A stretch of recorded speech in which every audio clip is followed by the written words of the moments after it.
Bueno, hacemos una presentación formal de Íñigo.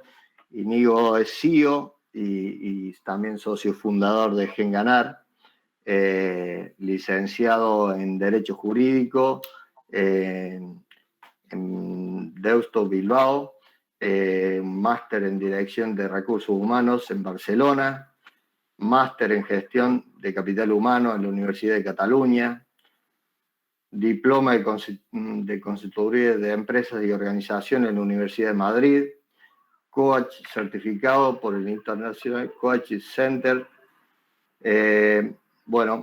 fundador y socio director de Corbus y muchísimas cosas más que le podría leer 2 hojas enteras, pero no los quiero aburrir. La verdad que, Íñigo, te dejo la palabra porque tenés mucho para hablar y mucho para contar de lo que vamos a hablar, de mejorar la genética y con ello el negocio, que es nuestra base de hoy para seguir adelante, es el negocio ganadero. Perfecto, Martín. Bueno, gracias por la presentación. Nuevamente, buenas tardes a todos. Les voy a compartir ahora pantalla para la presentación. Lo primero, en línea con lo que venía diciendo Martín, a ver, ahí me van a decir, sí, ya se ve. Bien. Creo que ahí tienen que estar viendo la presentación. Martín, ¿me confirmas, por favor? Perfecto. Bueno, lo primero eso, mejorar la genética y el negocio. Como habrán visto por la introducción que hacía Martín, obviamente a mí me toca estar de este lugar hoy como parte de los facilitadores o disertantes, pero probablemente dentro de los asistentes que estamos en la sala, quizás soy el que menos sabe de ganadería, ¿no? No soy médico veterinario ni ingeniero agrónomo, aunque vengo trabajando con ellos desde hace mucho tiempo. Obviamente los últimos 10 años en Argentina trabajando con el sector agropecuario y agroindustrial, algo hemos aprendido y sobre todo, como hemos aprendido de los grandes, es que continuamente se está aprendiendo. Yo desde mi formación y experiencia estoy más acostumbrado a trabajar, como decimos, con los animales de 2 patas, ¿no? Con las personas más que con los animales, pero siempre en el mundo de la empresa y en el mundo del negocio. Entonces, el objetivo de lo que se me había pedido es el abordaje de cómo mejorar la genética y el negocio en la cría comercial, y por eso quiero insistir. No soy consultor ganadero, no voy a entrar en los detalles, para eso hay muchos profesionales, sino que simplemente vamos a dar un marco para lo que después, obviamente, el doctor Carlos Munar va a desarrollar mucho más técnicamente y en profundidad. Pero el marco sería el siguiente. Si hablamos de mejorar la genética y el negocio de la cría comercial, primero para mejorar voy a utilizar una frase que obviamente no es mía, sino de Peter Drucker, el conocido como gurú o padre del management, de la gestión moderna, que es que lo que no se puede medir no se puede mejorar.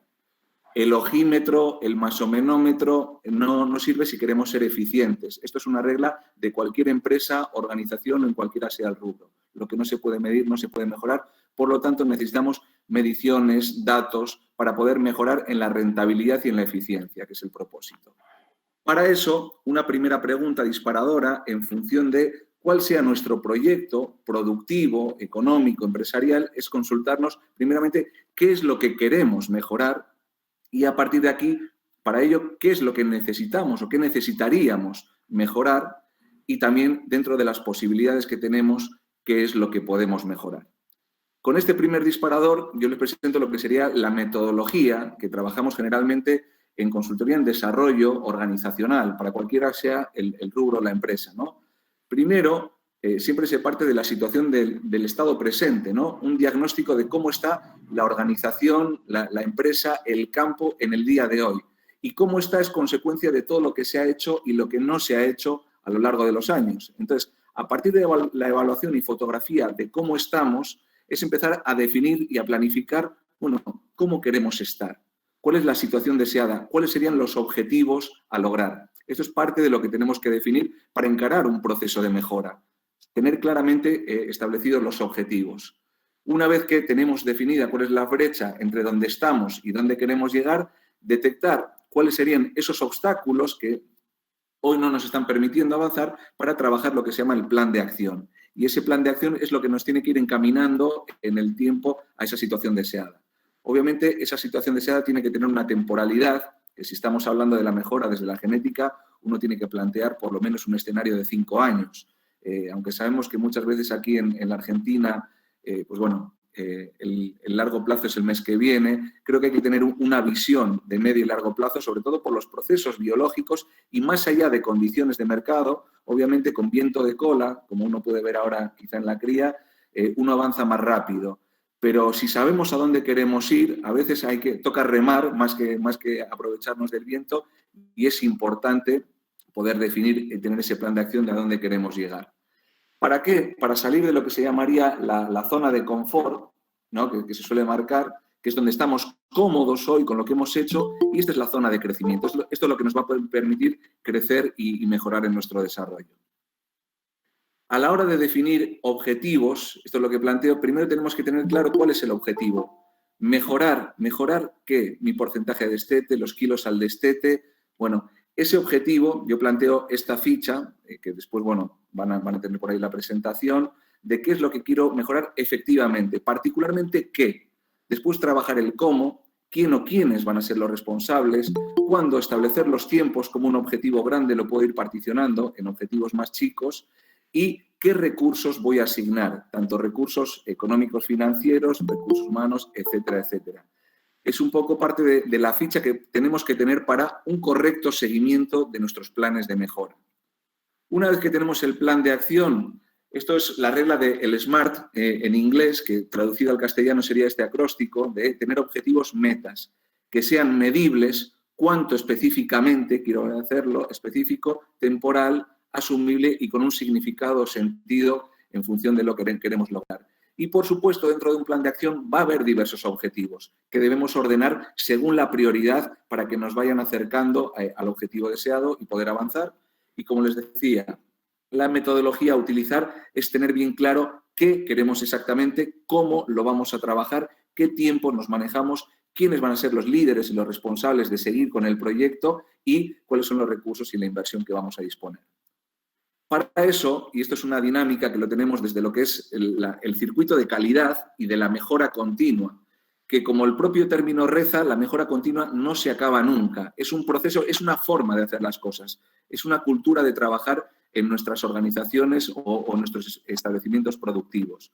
Para eso arrancamos siempre desde la planificación, como decía, estableciendo objetivos, para después implementar. Nos ponemos a hacer, a trabajar implementando los nuevos procesos, lo que hemos planificado, y después el chequeo, verificar y controlar si se están produciendo las mejoras para, si no, poder corregir, actuar viendo qué es lo que ha funcionado o sobre qué hay que seguir trabajando. Y después nos lleva, y este sería el círculo virtuoso, volver a planificar, hacer, y esto es lo que nos va a llevar a ese espacio o modelo de mejora continua. Bueno, planteo también un escenario de definiciones y de distinciones. Cada vez más me encuentro, ya que me presentaba Martín esto de mi formación en coaching y trabajar como coach en organizaciones y con familias empresarias, cada vez veo más veterinarios y agrónomos que se forman en ontología del lenguaje, en coaching ontológico, en programación neurolingüística. Y está bueno porque hay que ver cómo nos decimos las cosas y cómo nos definimos. Y cómo se define cada uno. Y suelo escuchar esta dicotomía, ¿no?, entre el tenedor de vacas y productor ganadero, que creo que no habría que juzgar si está bien uno u otro, pero creo que hay que poner en valor cuáles son los conceptos, sabiendo que uno puede tener las vacas, y yo tengo clientes y amigos que las tienen obviamente como hobby, como caja de seguridad, les gusta ver las vacas. Yo particularmente tengo unas poquitas que se las administro a mis hijos, entonces estarían en ese sentido, ¿no? Un tenedor de vacas que tiene una serie de propósitos. Quizá estaban en el patio de atrás, les sirve y, como digo, es una caja de ahorro, una caja de seguridad. Frente a la otra definición que a veces se compite con ella, que es la del productor ganadero, que este productor busca una mayor eficiencia, que trabaja en la planificación de los forrajes, de las pasturas, que tiene otro tipo de manejo y planificación a nivel reproductivo, sanitario, que busca una mayor eficiencia. Bueno, a estas dos definiciones yo le sumo una tercera distinción, que sería la del empresario ganadero. así como en el sector agropecuario también, porque en los grupos CREA se habla mucho eso de la diferenciación entre el productor agropecuario y el empresario agropecuario. Obviamente, por los objetivos que tenemos y sabiendo el costo de oportunidad que significa tener hoy un campo, los costos que ya hay asignados, directos e indirectos, el objetivo del empresario es buscar la máxima rentabilidad y eficiencia. Por supuesto que la actividad nos puede encantar, nos apasiona, nos dedicamos a lo que nos gusta y vivimos en el campo. Pero la idea es eso, teniendo una empresa, ¿cómo le podemos sacar el máximo partido, la máxima rentabilidad? Esto en cualquier industria se habla de ver la capacidad instalada que tengo y cómo la aprovecho para sacar la mayor productividad. Y yo quiero encarar la charla, obviamente, desde este enfoque de esos empresarios ganaderos que buscan la mayor eficiencia y rentabilidad. No estar hablando de que uno se dedica a un hobby caro o que no sé cuántas vacas tengo en el campo y no sé los números que manejo. Para eso necesito hacer gestión, y aquí he querido jugar con la palabra o el término entre gestión ganadera o una gestión ganadora. Si hablamos de gestión, la gestión como ciencia es la que trata de la distribución de los recursos que tenemos disponibles, ya sea la plata, la tierra, la alimentación, entre las diferentes alternativas posibles, tener animales, sistemas productivos, estrategias de manejo, alquileres, para obtener una serie de metas, que eran nuestros objetivos que planteábamos, que cada uno tiene que tenerlas definidas. Es el máximo beneficio, máxima productividad y utilidad, el mínimo costo, y saber que gestionar en cualquier empresa supone tener conocimientos profundos de los modelos de producción y las técnicas. Por eso yo se lo planteo en general, yo no voy a entrar como asesor en producción ganadera, pero sí tener esos conocimientos, saber que hay que tener los medios adecuados para recolectar datos, como decía al principio, lo que no se puede medir no se puede mejorar, y el tener datos nos permite evaluarlos, compararlos para ver cómo venimos avanzando y dónde tenemos que poner el foco de intervención. Y por último, dedicación de tiempo para ese estudio de los datos y transformación en conocimiento, conocimiento práctico. Como bien saben y habrán escuchado, información es poder y eso es lo que nos dan los datos para la toma de decisiones. Por eso siempre hay que tener claro que en cualquier empresa y en una empresa ganadera también, gestionar implica planificar, presupuestar desde lo económico-financiero, dirigir el equipo y los recursos, coordinar los trabajos y acciones y obviamente supervisar el cumplimiento y los alcances y resultados que vamos teniendo. Esto implica la gestión ganadera y ganadora. Y si hablamos de mejorar, obviamente todos conocerán los 4 pilares de la producción que siempre se habla, y no solamente la producción bovina, casi cualquier producción pecuaria. Quizá a mí también me ha tocado trabajar mucho de la mano de la producción tanto porcina como avícola. En estas 2 producciones más intensivas ya incluso se suma una 5ª pata, que es la de las instalaciones por la importancia que revierten a la hora de la eficiencia productiva y el logro de esa rentabilidad. Pero básicamente lo que queremos ver es que si queremos mejorar nos tenemos que apoyar en 4 patas y en las 4. No podemos hacerlo en una y no en otra. Porque el modelo sistémico de las empresas y organizaciones, que viene justamente de la biología y de la matemática con Convert Alan Fay, nos viene a decir que si en un sistema, como puede ser nuestro sistema ganadero, lo que hacemos es optimizar un sistema sin optimizar los otros, acabamos suboptimizando el sistema. ¿Esto qué viene a decir? Que si queremos tener un crecimiento debemos suboptimizar los subsistemas. Esto es, no poner toda la carne en el asador en una de las patas, sino ir trabajando en equilibrio en cada una de ellas. Porque si yo no invierto en genética me estoy perdiendo una parte del potencial, pero para desarrollar todo el potencial genético necesito una buena nutrición y obviamente un buen manejo y un plan reproductivo y sanitario que ponga en valor todo el potencial genético. Entonces, a la hora de mejorar, tengo que tener en mi plan estos pilares bien claros. Y saber que, como no hay 2 personas iguales, también decimos, no hay 2 empresas iguales y en ganadería menos. Por tanto, un trabajo de desarrollo, de mejora en la gestión tiene que ser un traje hecho a medida de nuestra realidad, sabiendo qué tipo de ambiente y qué tipo de suelo tenemos, qué planificación o qué posibilidades tenemos en cuanto a forrajes y pasturas, la carga que podemos tener en ese campo y el biotipo de animal que se puede adecuar, el propósito que vamos a buscar en la producción que tenemos y preguntarnos, bueno, qué recursos tenemos en cuanto a nivel de instalaciones e infraestructuras del campo, porque hay cosas que vamos a poder y que no. La maquinaria, el software, hoy el Internet of Things, hoy la tecnología también que podemos aplicar en los campos y también, obviamente, los recursos financieros. Pero además estos recursos, los que lo ponen en valor en el día a día, ¿no? ¿Qué personal tengo? ¿Qué nivel de conocimientos tienen? ¿Qué capacitación? ¿Qué experiencia? ¿Y qué grado de motivación justamente para poner su mejor conocimiento en valor en nuestra empresa, ¿no? Cómo trabajamos su pasión por la ganadería, por la actividad que desempeñan.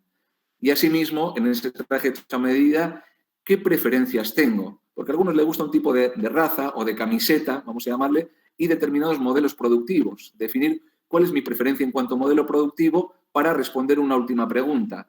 ¿Quién es mi cliente y qué busca? Porque al final vivimos de nuestro cliente, que es el que paga nuestra producción. Entonces, a la hora de buscar mi rentabilidad y eficiencia, tengo que saber, obviamente, cuál es el mercado. Sabemos que puede cambiar, pero definitivamente nosotros tenemos que marcar el norte de a dónde le estamos apuntando, a qué tipo de clientela. A partir de este traje hecho a medida, saber que necesitamos contar, como hemos dicho, con datos e indicadores para medir.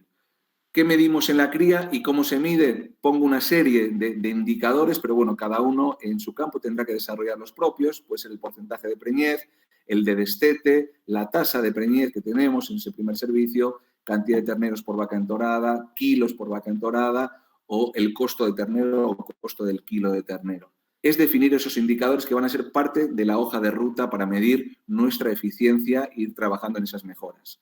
Y por último, decía eso, el costo del kilo de ternero. A partir de aquí, ¿qué datos voy a necesitar también para el negocio, para poder desarrollarlo? Bueno, en la rentabilidad de un planteo de cría, y aquí tomo algunos datos de un profesional, de Miguel Mejía, que veía una presentación el otro día, nos dice, la rentabilidad en un planteo de cría, ¿de qué 3 factores depende principalmente? Del número de terneros que logramos, del peso de los terneros y del costo de la producción. Pero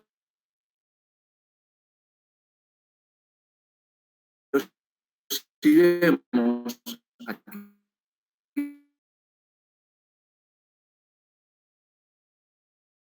la clave, tenemos un es clave, y el peso de los terneros. ¿Por qué? Porque se me pueden ir un poquito más arriba los costos, pero si yo miro la eficiencia como sistema de producción, sé que la clave de mi rentabilidad se encuentra en los 2 primeros factores. Así que ahí es donde tengo que poner mi foco para la mejora interna. Y presento nada, simplemente a nivel macro o global con una serie de volumen de datos del sector para ver también las oportunidades de mejora que tenemos y que nos debemos. Porque si hablamos que en Argentina tenemos una base que quizá Carlos después presenta algún otro dato, pero algunos censos nos hablan eso de 23 millones, 24 millones y medio de vacas y Senasa el año pasado, el último registro que hizo 2019, hablaba de aproximadamente 285.000 criadores. Obviamente, aquí está también cualquiera que tiene el RESPA, en mi caso, unas poquitas vacas, uno está dado de alta, ¿no? Quizá podríamos hablar de 100.000, si uno quiere, ¿no? Pero tomar una primera base de, si tenemos que hablar de gestión y de eficiencia, tenemos que trabajar sobre esta base. Aquí tenemos la fábrica. La fábrica de carne está en esos 23 millones, 24 millones de vacas. Después ver cuáles son la disponibilidad que tenemos hoy de alternativas en genética y cómo las estamos usando.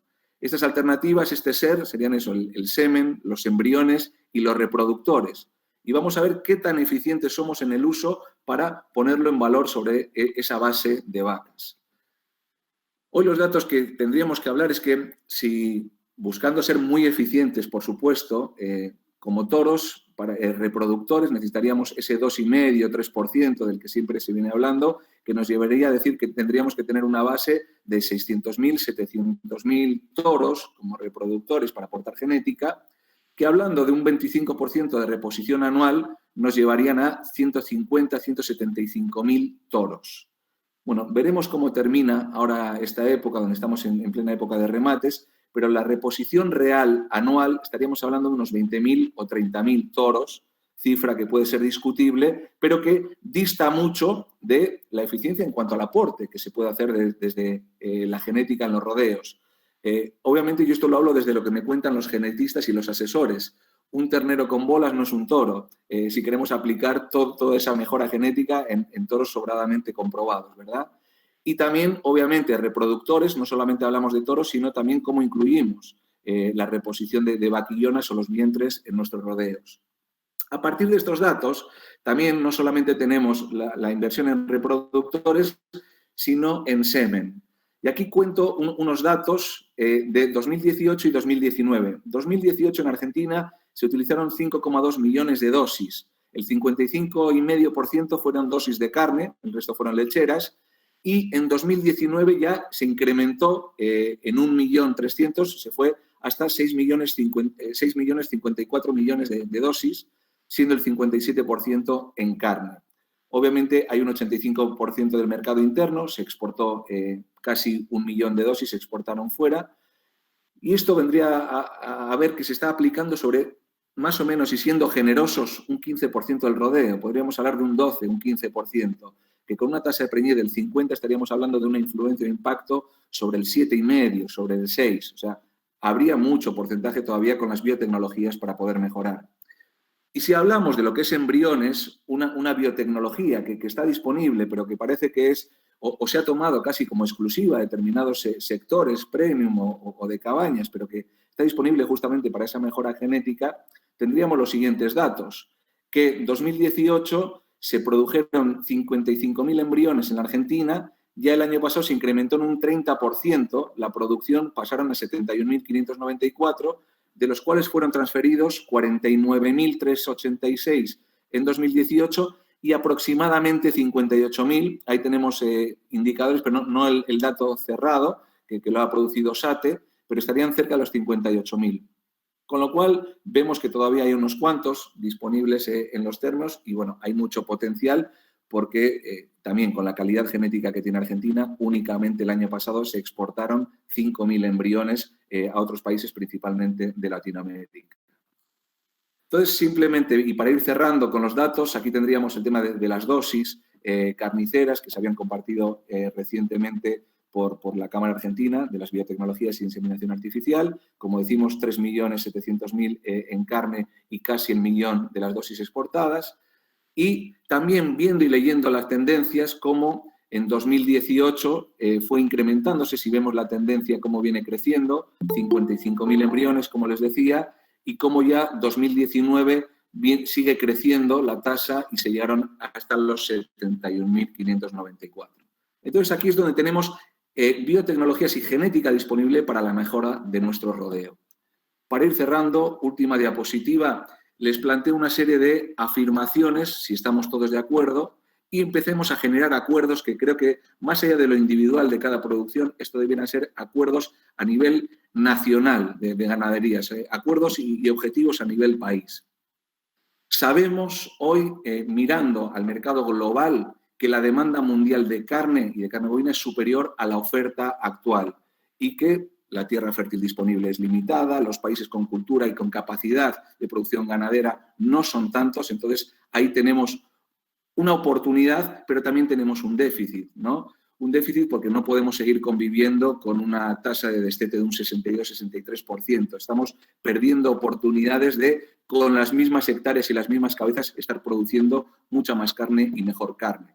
Entonces, como desafíos para la producción ganadera, y aquí tiene mucho para aportar la genética, y probablemente el doctor Munar nos va a hablar en este sentido, tenemos que deberíamos lograr, y enuncio simplemente, una mejor tasa de preñez, debe ser un objetivo colectivo y obviamente individual de cada establecimiento y empresa ganadera, una mejor conversión de alimento, y los últimos estudios y las pruebas que se han hecho de RFI y encima con lo que vemos de heredabilidad de este carácter en la genética, tienen mucho también para poder aportar, la mejor calidad de carne por la demanda también que viene habiendo en el mundo y mayor información de la carne, sobre todo en estos contextos de pandemia donde cada vez más los consumidores y los mercados van a ser más exigentes, pidiendo trazabilidad e información, por eso es importante seguir generando datos, mayor productividad por animal, y eso es parte de la eficiencia en el manejo, y ahí también la genética tiene mucho para aportarnos, y lograr esa mayor cantidad de carne por hectárea ganadera, como planteábamos. Por último, no voy a entrar en esto, pero tenemos estudios del INTA que Aníbal Pordomingo presentaba recientemente sobre cómo desde esa eficiencia también productiva, reproductiva y mejorando la tasa de destete tenemos un menor impacto ambiental, con lo cual posicionamos también la ganadería a nivel de consumidor de otra manera. Y eso creo que es responsabilidad de todos. Así que De mi parte, esto era todo en la presentación. Muchas gracias y damos paso, si quieren, al doctor Munar. No sé si he ido muy rápido, Martín. Muchísimas gracias, Íñigo. No. Impecable como siempre. La verdad que clarísimo en tu exposición. La verdad, un par de conceptos como para ir pensando, ¿no? Cuando comenzaste tu exposición, es marcar ese norte al cual cada uno tiene que pensar en su negocio ganadero, ¿no? Cada uno tiene que ver en dónde está su norte para ir hacia ese lugar y no desviarse. Y me quedé con una última frase tuya y con una que me quedó del doctor Carlos Munar en una charla anterior, que me gustó muchísimo y se lo voy a robar, doctor. La de, hay una cartera o un portafolio de herramientas para usar en biotecnologías que hoy están disponibles. Ya el doctor nos va a hablar de eso. Y esas biotecnologías vinieron para quedarse, ¿no? Esas biotecnologías que hablaste recién, Íñigo, como la transferencia de embriones, como la inseminación artificial, como el uso de toros, que hay muchos ambientes que lo necesitan, que lo van a seguir necesitando, pero las biotecnologías vinieron para quedarse y hoy con el valor de la carne que tienen dólares, esas biotecnologías como la transferencia de embriones que antes estaba solamente aislada para lo que es cabaña, hoy tenemos que revertir esa visión y creo que el productor comercial tiene que ir hacia ese camino, ¿no? Eso es un poco lo que me quedó de esta presentación y un poco lo que quería resumir. Nada más. Procuré eso, en los 20 minutos poder soltar todo, pero como decías y como conclusión, uno tiene la mirada siempre desde la empresa, ¿no? Desde el mundo de la empresa, que es donde venimos trabajando, pues eso, los últimos 15, 18 años en mi caso. Y siempre es buscar la eficiencia, en cualquiera sea el sector o el rubro. A veces, de vuelta, uno puede convivir con algunas ineficiencias, pero permitírnosla en un mundo que cada vez es más competitivo es un gran riesgo. Y siempre que hablamos de mejora, se suele decir que lo que no crece, decrece. ¿Por qué? Porque es una máxima de mercado, que donde cada vez hay más competitividad y otros competidores que están haciendo las cosas mejor, si yo no crezco, estoy decreciendo competitiva y comparativamente con otros. Entonces, para lograr mi sustentabilidad en el tiempo como empresa, debiera estar mirándome para ver cómo puedo ser cada día más eficiente y más rentable, que es lo que busca toda empresa. Perfecto, Íñigo, perfecto. Bueno, ahí lo tenemos en el chat a César Joaquín Arreceigoy, un veterinario de Paraguay, de Asunción, que nos envía saludos. Así que bueno, hacia allá nuestros saludos. Bueno, un poco presentándolo nuevamente, doctor Carlos Munar. Los saludo nuevamente esta tarde. Creo que es el tercer saludo que le hago esta tarde, pero ahora formalmente.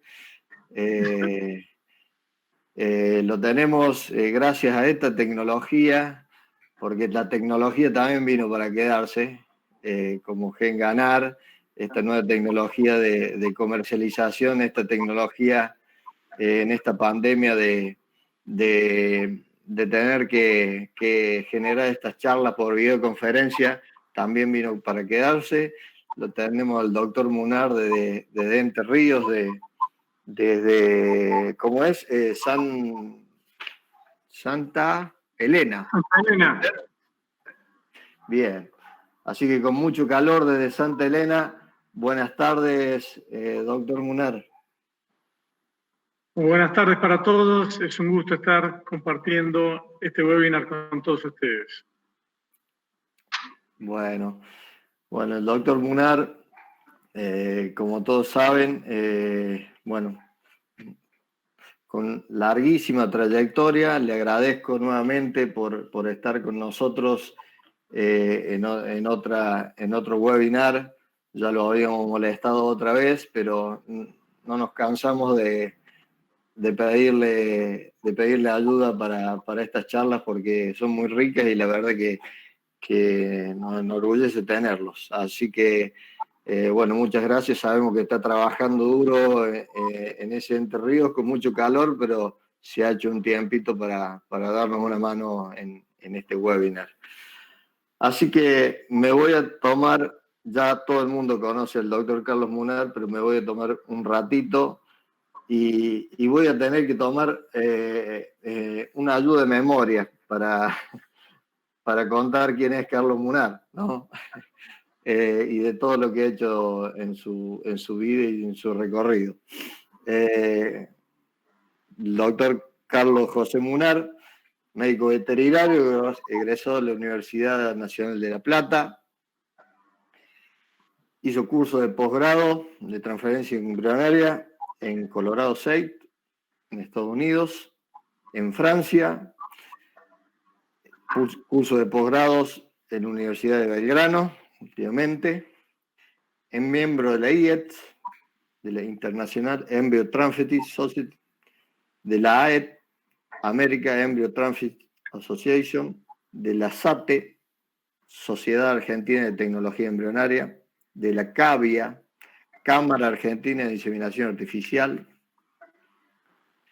de la FAG, Foro Argentino de Genética Bovina. Es socio fundador de Munar y Asociados, empresa de servicio en tecnología de reproducción de bovinos, desde 1982. Ha efectuado más de 165.000 transferencias de embriones en bovinos y aproximadamente 500 establecimientos ganaderos. ¿Qué cifra, doctor?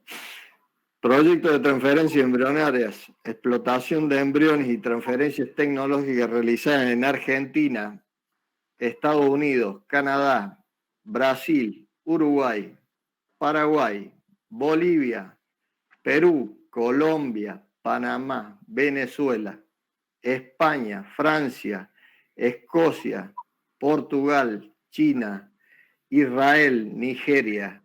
Bueno, ¿qué más decir, doctor? 40 años, ¿no? Y un poco más. Así que creo que una presentación podría tener 2 hojas más de esta para seguir hablando de usted.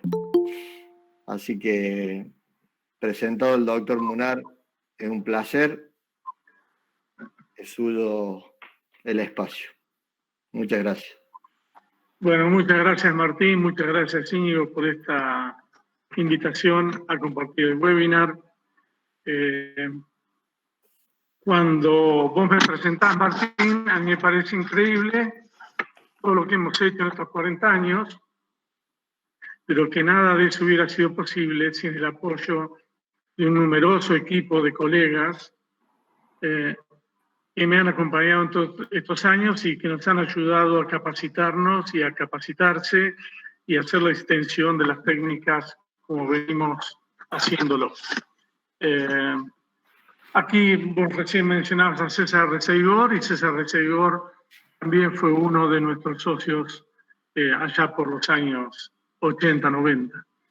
Bueno, en fin, también estaba Pacho Echeverri, que estaba recién, no sé si seguirá estando, pero que fue mi brazo derecho en los 8 años que manejamos el Centro de Inseminación Eolia, y así sucesivamente. Pero bueno, lo que vamos a hacer ahora es, por un lado, agradecer a Genganar todo el esfuerzo que está haciendo para desarrollar emprendimientos de marketing y ventas de genética online. Es decir, todo esto del COVID-19 ha venido a apresurar el desarrollo o la aceptación y la penetración de estas tecnologías.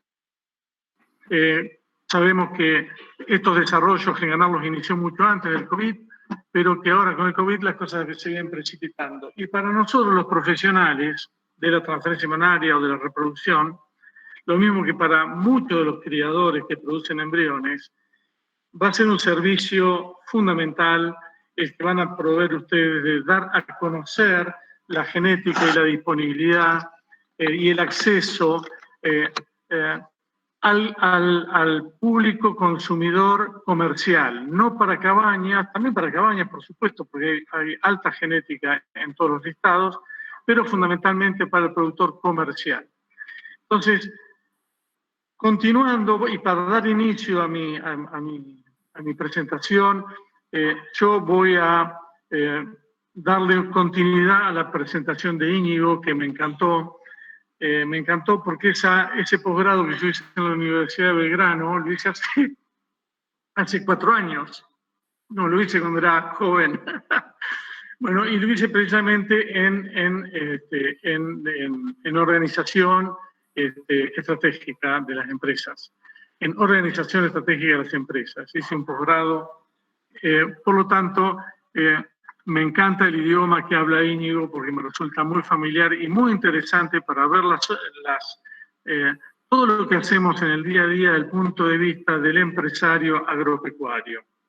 Y el empresario agropecuario, como bien decía el slide de Íñigo, que deben ser 285.000 ganaderos, imaginémonos el enorme rango entre de escala por razas, por actividad, criadores, invernadores, ciclo completo, exportadores, etcétera, etcétera, etcétera, más los productores de la genética.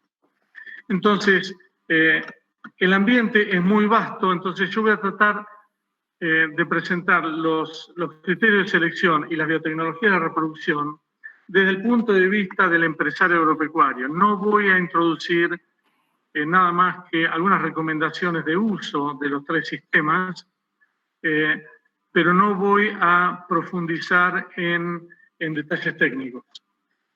Voy a ver de compartir la pantalla, si me aguardan un segundo.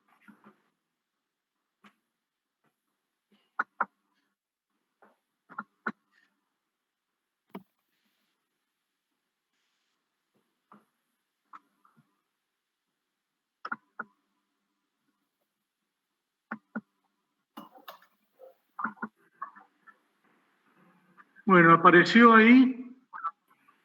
No todavía. Aún no. ¿Apareció ahí? Yo ya la tengo. No, quizá esté demorando un poquito, pero ahí vamos, Carlos. Ahí se está cargando. Ahí está. Ahí está, Carlos. Bueno, muy bien. Como verán, estamos en formol, seguimos igual de jóvenes. Bueno, entonces lo que vamos a presentar es selección y tecnología de reproducción en rodeos comerciales de cría. El sistema de producción es lo que maneja el empresario ganadero en cualquiera de las categorías que haya mencionado Íñigo, pero realmente el empresario ganadero tiene que orientar estratégicamente su empresa al mercado para lograr la mayor rentabilidad posible. Perdón.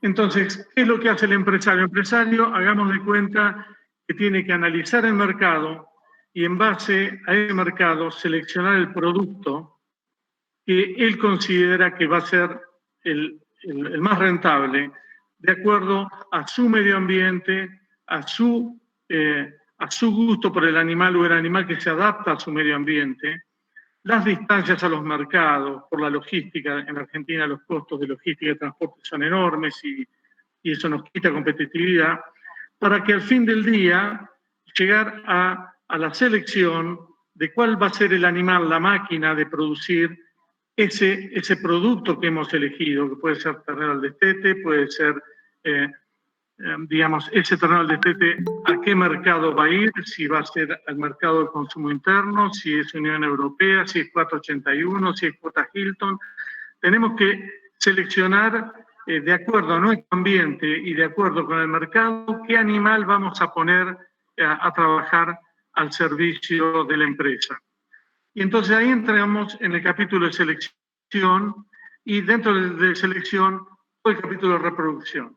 Entonces, para seguir, un poco repitiendo lo que decía recién Íñigo, yo tengo otros datos, pero no importa, vale el concepto, que habría 28 millones de vacas en Argentina, con 900.000 toros al 3%, esta es una estimación, con un 62% de destete. Y esta es la parte más grave del asunto. Y ahí empezamos a pensar en todo el margen que nos queda todavía de rentabilidad o de mejora. Porque hay 18 millones de terneros. Si nosotros pudiésemos llegar al 72% de destetes, estaríamos sumando alrededor de 2 millones de terneros más.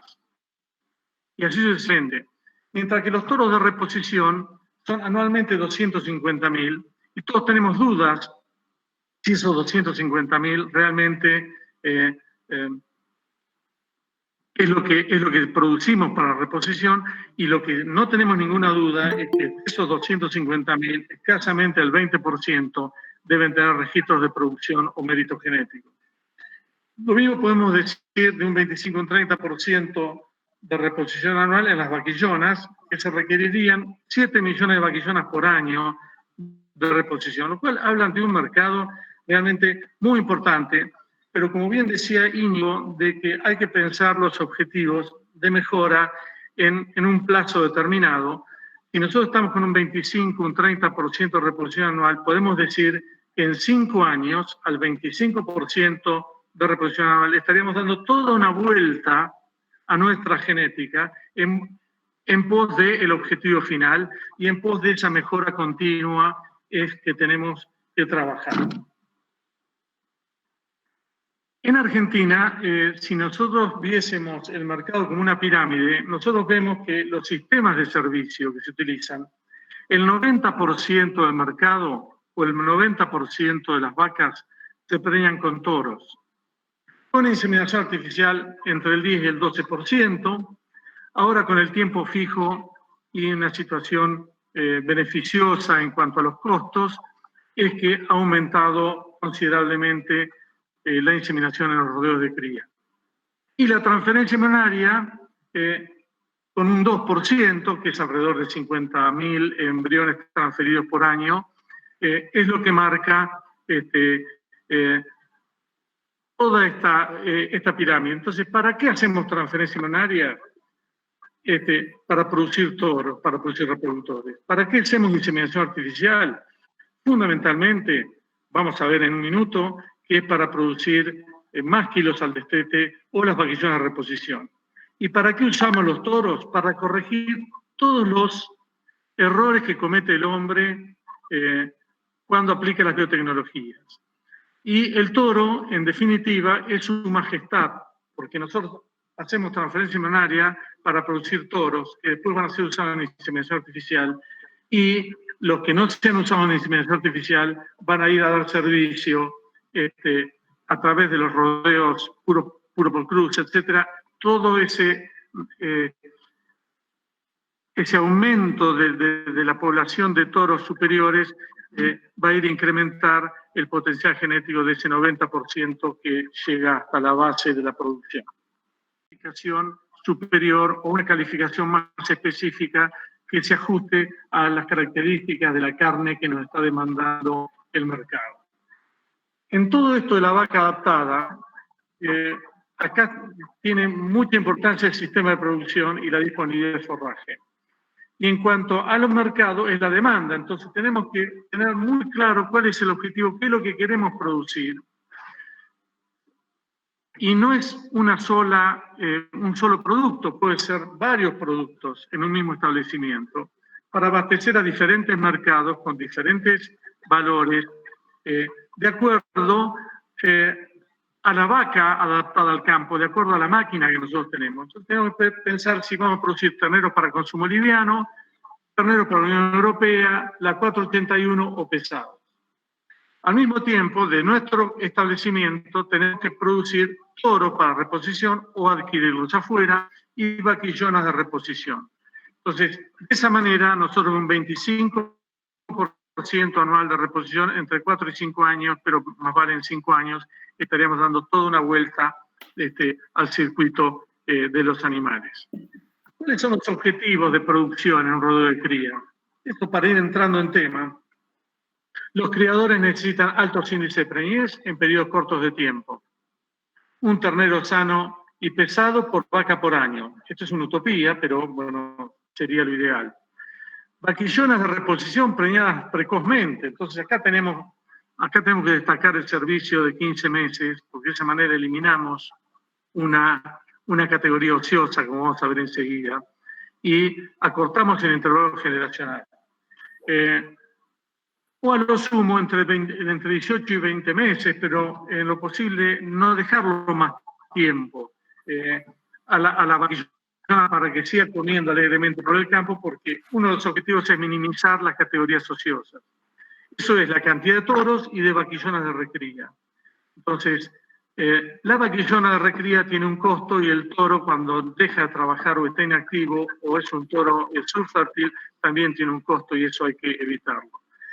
Por otro lado, tenemos que producir el biotipo de terneros que nuestro cliente, que es el invernador, el frigorífico, que responde al mercado consumidor, nos está demandando. Entonces, muy importante el biotipo. Y al fin del día, el empresario ganadero tiene que ver su rentabilidad. Hace unos años me pidieron del grupo CREA del sudoeste de la provincia de Buenos Aires a que haga una presentación en un congreso que se hizo en la ciudad de La Prida, con un relevamiento de muchos establecimientos ganaderos del sudoeste de la provincia, y que me brindaron una cantidad de información realmente exquisita, muy profunda, muy vasta, muy amplia. Y cuando yo empecé la presentación de lo que yo había visto de ese análisis de información de esa auditoría, comencé con esta tabla que les muestro acá, que es de Wildbank de 1983, donde analiza las pérdidas de potenciales terneros. Entonces, vacas en servicio, que cada 100 vacas que entramos en servicio en Estados Unidos en el 83, destetaban 71,5%. Nosotros, el 62%, desde la década del 60, cuando se comenzó a controlar la tricomoniasis y la campylobacteriosis, hablábamos del 60% de estetes. Hoy, después de más de 50 años, seguimos hablando del mismo porcentaje de estetes, 62%. Si no hemos mejorado absolutamente nada. Hace poco di una charla en Chascomús, muy interesante, en que la gente del SENASA de Chascomús decía de la campaña y las frustraciones que tienen para controlar la trico y la campi, porque el municipio de Chascomús, que encierra gran cantidad de vacas, no tengo presente el número, pero es enorme, estaban con el 60% de estete desde siempre. O sea que el total de pérdidas para Argentina es del 38%. Las vacas vacías es el ítem más importante en Estados Unidos y en cualquier lugar del mundo, que es el 14,5%. En Argentina es el 25%. Como bien nos dijo Íñigo, hay que aumentar el porcentaje de preñez adoptando todas las tecnologías disponibles, pero fundamentalmente dentro de ese esquema del sistema productivo a través de la alimentación, manejo y sanidad. Sin alimentación, sin manejo y sin sanidad no vamos a aumentar nunca el índice de preñez. De manera tal que después va a venir la mejora genética cuando optimicemos esos 3 puntos, esas 3 patas o esos 3 bases del sistema productivo. Los abortos, que van por el 3,5%, 3,2%, estos son inevitables, son propios de la especie y no es de causa infecciosa. La mortalidad perinatal es del 9,5% hasta las 2 semanas, esto también por distocia o por, digamos, o por falta de estructura, por frío, por lluvias, por lo que sea, también es muy difícil y es bastante constante en todo el mundo. De la misma manera, las pérdidas desde las 2 semanas hasta el destete de 1,2, 1,5%, esas son generales, deben ser como las generales de la ley. Entonces, lo que tenemos que ver muy bien es cómo hacemos para aumentar el porcentaje de terneros destetados, cómo hacemos para tener menor porcentaje de vacas vacías y cómo hacemos para disminuir las distocias. Entonces, acá vamos a entrar en el capítulo de la selección, y la selección la hacemos por 4 conceptos que son complementarios. El fenotipo, porque el amor entra por los ojos, y a nosotros nos gustan las vacas y los toros lindos, que no necesariamente son las vacas y los toros gordos, sino que vamos a hablar un poco más del fenotipo. De repente nos gusta una camiseta, como decía Íñigo, nos gusta un traje que puede ser de color negro, puede ser colorado, puede ser careta, lo que fuere. Y después viene el tema de el fenotipo, muy importante relacionarlo con la adaptabilidad a nuestro sistema de producción. Entonces, sobre eso voy a hacer otro comentario más adelante. Después viene la fertilidad como el factor más importante, la producción y el producto. ¿Qué ocurre? Fertilidad, producción y producto son medibles. Entonces, siguiendo las directivas de Peter Drucker, todo lo que no se mide no se puede mejorar. ¿Qué herramientas tiene disponibles el productor y los técnicos para elaborar un criterio de selección, una guía de ruta, una hoja de ruta hacia dónde vamos a ir con la selección? Tenemos la inspección visual relacionada con el fenotipo, el pedigre, que puede estar relacionado con la trazabilidad genética y la consistencia genética, la performance, que acá implica medir, porque performance es la ganancia de kilos, y ahí tenemos que medir. Después venimos con la genética cuantitativa, que son los índices, los DEPs o diferencias esperadas en la progenie, y ahora último con la genómica, los marcadores genéticos, se aplican a los sistemas de selección con marcadores genéticos. Cuando hablamos de fenotipo, tenemos que saber que la genética es el 30% del fenotipo y el 70% es ambiental. De manera que nunca tenemos que descuidar que la mejora genética se va a manifestar si optimizamos las condiciones ambientales. Es decir, fundamentalmente alimentación, sanidad, manejo y estructura. Estructura significa apotreramiento, eléctricos, rotaciones, mangas, cuidando mucho el bienestar animal. Entonces, lo cualitativo es la apariencia física como expresión del confort de un reproductor adaptado funcionalmente al medio ambiente. Y acá tienen que ver los caracteres sexuales secundarios, masculinos y femeninos, como una forma cualitativa de seleccionar por fertilidad. Está muy claro que la hembra tiene que ser hembra, el macho tiene que ser macho. Y cuando vemos un macho afeminado, decimos, mira, ese toro está anovillado. Cuando vemos una vaca subfértil, decimos, mira, está machorrada. ¿Por qué? Porque tiene aspecto de novillo. ¿Y el novillo qué es? El novillo es un intersexo. Entonces, lo femenino y lo masculino debe estar muy claro en nuestro concepto. Después vienen otras características, piel, pelaje, la docilidad, la libido y habilidad materna, y cuidado con la resistencia a las enfermedades. Esto tiene mucho que ver en la adaptación por fenotipo al medio ambiente, porque la resistencia a las enfermedades tiene un condicionamiento genético que es el que determina la inmunidad natural o cómo actúa nuestro sistema inmunológico o el sistema inmunológico de los animales frente a determinada noxa. Entonces, cuando hablamos de selección de reproductores, este slide, que para mí es muy importante, es de Wilhelm, del año 73, está emparentado con un slide que pasó recién Íñigo, donde acá lo que medimos es la importancia económica y la variación genética de varios aspectos. Entonces, en la primera columna tenemos los valores económicos relativos y el porcentaje de variación heredable, es decir, el porcentaje o la heredabilidad, si es muy heredable o poco heredable.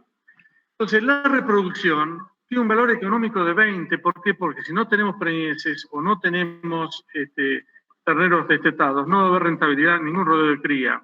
Pero ¿qué ocurre? Normalmente se dice que la heredabilidad de la fertilidad es muy baja. Es bastante discutible, pero porque es muy difícil saber cuál es la heredabilidad de la reproducción. Yo creo que esto es adaptación al medio ambiente, pero vamos a seguir con el segundo punto, que es producción. La producción es la performance, son los kilos que ganan. Entonces la importancia económica relativa es de 2, pero ¿qué ocurre? Que el porcentaje heredable es muy alto o es moderadamente alto, que es del 40%. Mientras que el producto es la calidad de la carne, es el agregado de bife, la grasa dorsal, la grasa de cadera, la grasa intramuscular o marbling, es el porcentaje de cortes minoristas, etcétera. Tiene un valor económico relativo de 1, es decir, que es la mitad del de producción y la 10ª y la 20ª parte de la reproducción. Pero ¿qué ocurre con esto? Que tiene alta heredabilidad. Es decir, que el 50% del avance en la calidad del producto lo vamos a lograr con genética y el otro 50% va a ser ambiental. Mientras que en la reproducción, que tenemos el 10% de variación heredable, significa el 90% de la reproducción depende de nuestro manejo, de lo que el empresario ganadero le provee a la vaca y al toro. Entonces, entramos entonces en los cuantitativos, que son los factores medibles que afectan la rentabilidad del rodeo de cría. Y ahí, para mencionar los más importantes, facilidad de parto, la supervivencia de los terneros, el intervalo parto-preñez. El intervalo parto-preñez va a estar muy definido por la condición corporal en la cual, en el momento del parto de la vaca, y de la facilidad de parto, porque una vaca que pare un ternero de 35 kilos va a tener un posparto feliz, mientras que una vaca que pare un ternero de 45 kilos no le va a ir tan bien en el puerperio, en el posparto. La edad a la pubertad. Entonces es muy importante seleccionar por edad a la pubertad, porque cuanto antes ingresen las vaquillonas o cuando antes ingresen los toros a servicio va a ser mejor. Y para eso, para seleccionar por precocidad sexual, tenemos la circunferencia escrotal y el grado de desarrollo reproductivo en la hembra.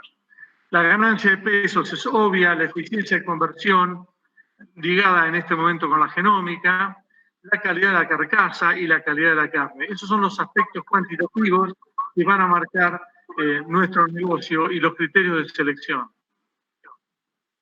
Entonces, cuando hablamos de fertilidad, decimos que era baja heredabilidad, que era el 10%, pero cuidado, que nosotros podemos lograr avances muy importantes en la fertilidad si seleccionamos por los factores que afectan la fertilidad, que tienen moderada alta heredabilidad. Y fíjense lo que le estoy mencionando acá, muy conocido por nosotros. El tamaño corporal, la altura O'Hain, va a tener que ver con la precocidad sexual, va a tener que ver con la necesidad de mantenimiento de la vaca, que es el 70% del costo del ternero. Va a tener que ver con la precocidad sexual, va a tener que ver en momentos de restricción alimentaria, la recuperación postparto. En fin, el tamaño corporal tiene mucho que ver porque también va a afectar el peso al nacimiento del ternero. La circunferencia escrotal, ya habíamos mencionado recién, que el toro con mayor circunferencia escrotal significa no solo que va a tener mayor capacidad al tener mayor tejido, mayor tejido productor de espermatozoides, ¿no? Va a aumentar la fertilidad, sino que al mismo tiempo lo va a transmitir a sus hijas, a las hembras, con mayor precocidad sexual. El desarrollo genital de vaquillonas, el GDR, en inglés es el RTS, Reproductive Tract Score, es lo mismo, es una escala de 1 a 5 que nos mide alrededor del año o 15 meses el desarrollo genital de las vaquillonas. El peso al nacimiento y la habilidad materna. El peso al nacimiento es fundamental porque va a afectar la fertilidad de la madre en el posparto siguiente. Y la habilidad materna, ¿por qué? Porque vacas que no producen leche tampoco son fértiles, porque está relacionado, eso tiene mucho que ver con el medio endocrino y con los esteroides sexuales.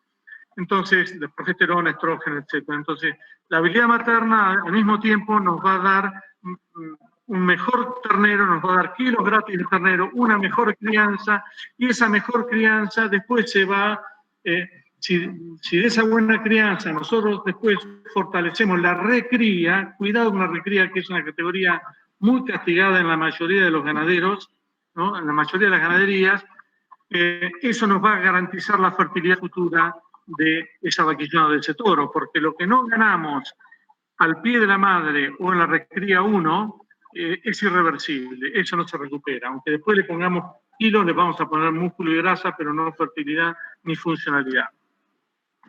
La producción, habíamos dicho que era moderada a alta heredabilidad.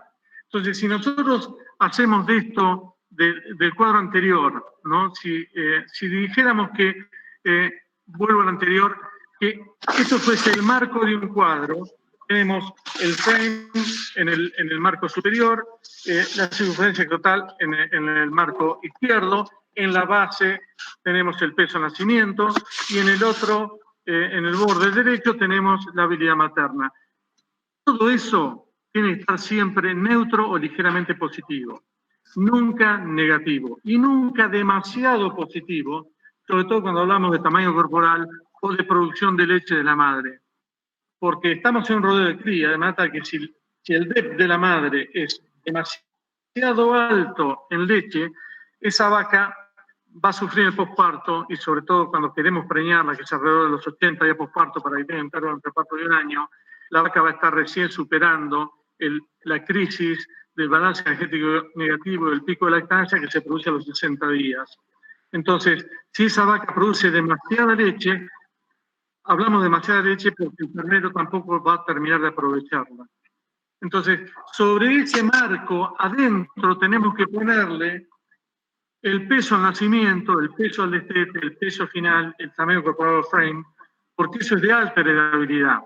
Pero ya marcamos el límite por dentro. De manera tal que, ¿cuál es la idea? La idea es, seleccionamos puros por fertilidad y adentro del cuadro de la fertilidad le ponemos la curva de crecimiento que más nos favorece de acuerdo a nuestro mercado objetivo. Y ahí estamos con el tamaño del ternero o el tamaño del producto que nuestro invernador, nuestro frigorífico nos va a demandar. Entonces, así llegamos al producto, que es lo que habíamos mencionado antes, que son de moderada a alta heredabilidad. ¿Qué ocurre con esto? Lo que ocurre con esto en nuestro sistema de Argentina es que no nos pagan por mejora del ojo de bife, por grasa dorsal, grasa de cadera, intramuscular, rendimiento. Nos pagan por, ni siquiera por carne limpia, nos pagan el animal en pie. Entonces, tan pronto como la industria frigorífica y la industria de los carniceros y los supermercadistas se dignen, o los exportadores fundamentalmente, se dignen a pagar un plus por la característica del producto, por la calidad del producto, automáticamente los productores van a prestar más atención en estos 5 puntos que mencionábamos aquí. Entonces, se me va pasando la hora y me falta mucho, me entusiasmo para hablar, los que me conocen ya saben que soy así. Entonces, acá, como decía en la presentación Martín, hay un portafolio de productos y servicios. Significa que el empresario ganadero sabe o debe saber que tiene un portafolio de servicios y de productos a su disposición y que lo utilizará unos y otros de manera complementaria y de acuerdo con su proyecto o de acuerdo con su situación actual y lo que él ve para el futuro, para el año que viene o de acá a 5 años. Pero estos 4 productos fundamentales que les menciono aquí están disponibles y cada uno tiene su uso y vamos a pasar a eso. Tenemos toros limpios, semen e inseminación artificial, fundamentalmente el EATF, embriones y transferencias embrionarias, y semen y embriones sexados. Cuidado que el semen y embriones sexados no están, o están muy poco difundidos en los ganados, en la ganadería cría, en los ganados de carne, las razas de carne, pero sí en el Orlando, en el Holstein, están ampliamente difundidos y son los productos estrella de la actuales. Junto el semen sexado, los embriones sexados y la genómica han revolucionado la lechería y siempre tenemos que espiar, ver con atención qué están haciendo los lecheros, porque los rodeos de carne siempre vamos 20 años atrás. Entonces los toros limpios, como decíamos, era Su Majestad el Toro. Este es el producto más importante y que el productor o el empresario ganadero tiene que tener mucha atención en esto, porque el objetivo de usar toros limpios van muy de la mano del objetivo de cualquier rodeo de cría. Obtener el mayor índice de preñez, y nosotros vemos en los grupos CREA y en muchos establecimientos bien manejados, el porcentaje de preñez está arriba del 90%. Durante un corto periodo de tiempo, lo ideal sería de 45 a 60 días, pero son muy pocos los establecimientos que tienen periodos tan cortos. Digamos que lo normal sería entre 90 y 110, 120 días. Al comienzo del servicio, para tener una mayor cabeza de parición y por lo tanto mayores pesos al destete. Por una simple razón de que si nosotros establecemos una agenda de reproducción y tenemos el servicio estacionado, los que nazcan primero van a pesar más que los que nazcan último. Y eso no significa necesariamente que los de cola de parición sean de menor valor genético, pero sí pesan menos y valen menos comercialmente. Entonces, una relación de vacas y toros del 2 al 4%, con facilidad de parto, muy importante la facilidad de parto cuando seleccionamos un toro, y con el frame adecuado al campo del mercado. ¿Por qué al campo del mercado? Al mercado porque sabíamos que el toro tiene que estar adaptado al mercado, pero cuidado, que de la producción anual también tenemos que contemplar que vamos a tener que producir un 25-30% de hembras, de vaquillonas para reponer. Entonces, ese toro, al mismo tiempo de dar crías, hembras que se adapten al campo, ¿no?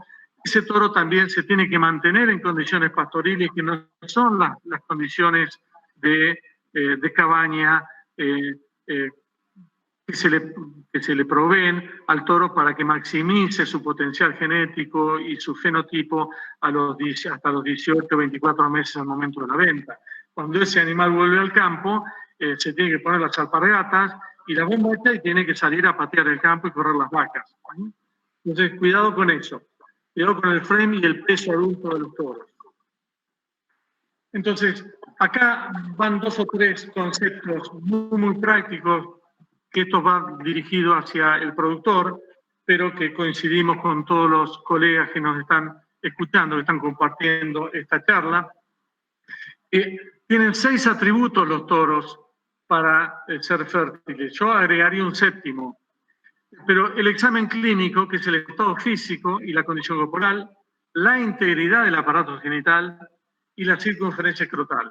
Eso es básico, es elemental, y eso es muy importante hacerlo post-servicio. Hay quienes lo hacen pre y post-servicio, pero yo recomiendo fundamentalmente post-servicio y los toros de reposición pre-servicio hacerles el examen de la misma forma. Servicio para eliminar todo el toro que haya salido muy complicado en cualquiera de sus actitudes físicas, ¿no? El examen funcional. El examen funcional se utiliza mucho en Brasil, se utiliza mucho en Uruguay y muy poco en Argentina, y es fundamentalmente evaluar la calidad seminal, la libido y la capacidad copulatoria. La calidad seminal es muy importante porque si el toro no produce calidad seminal satisfactoria, no va a preñar. Pero también es un tema muy delicado, es una cuestión de criterio, porque con un solo examen de calidad seminal, si un toro no nos da buena calidad seminal, no lo podemos castigar, porque puede ser que el toro, en este primer eyaculado que hemos analizado, no haya andado bien, pero que a la semana siguiente, a los 15 días, y después de un servicio, funcione fantásticamente bien. Eso lo comprobamos a diario en los centros de inseminación, que los toros nos dan semen de igual calidad todo el año, sino que tienen sus variaciones. Bueno, la libido, que es la atracción sexual, eso tiene mucho que ver también con la alimentación. Los toros muy gordos o pasados de maíz o con dietas hipercalóricas les disminuye la libido y por lo tanto también la capacidad copulatoria. La capacidad copulatoria, más allá de la cantidad de montas que puede hacer un toro en un momento dado, en media hora, en 15 minutos, en 20, la técnica que utilicemos, ¿no? También es relativo en cuanto a la expresión de capacidad copulatoria, pero sí es muy orientativo clínicamente hacia la integridad de su aparato locomotor, a su coordinación neurológica para completar la cópula. Y sin dudas, si nosotros queremos aumentar un 10%, un 15% del porcentaje de tete, tenemos que sí o sí atacar la tricomoniasis y la campilobacteriosis, son dos enfermedades venéreas.